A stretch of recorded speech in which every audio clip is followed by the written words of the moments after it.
তুমি তুমি খেলো, তুমি খেলো, ওখানে খেলো। লালটা মাঝে হুম।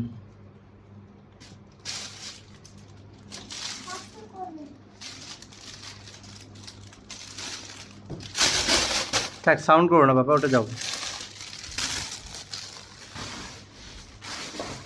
সো আলহামদুলিল্লাহ, ট্রেন্ট হাউসটা আমি মূলত আসলে আমার পাপাকে গিফট করলাম। আমার পাপাকে আল্লাহ পাক সুস্থ রাখুক, এই দোয়াই করি। আলহামদুলিল্লাহ। পাপা, তুমি আল্লাহর কাছে দোয়া করো তো।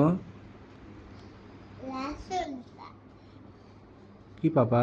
রাসূলুল্লাহ লা ইলাহা রাসূলুল্লাহ ইল্লাল্লাহু রাসূলুল্লাহ মুহাম্মাদুর, রাসূলুল্লাহ হ্যাঁ রাসূলুল্লাহ। এই শোনো আমার, সুইমিং করি। এখন এখানে সুইমিং করা যাবে না মা, বল আছে যে।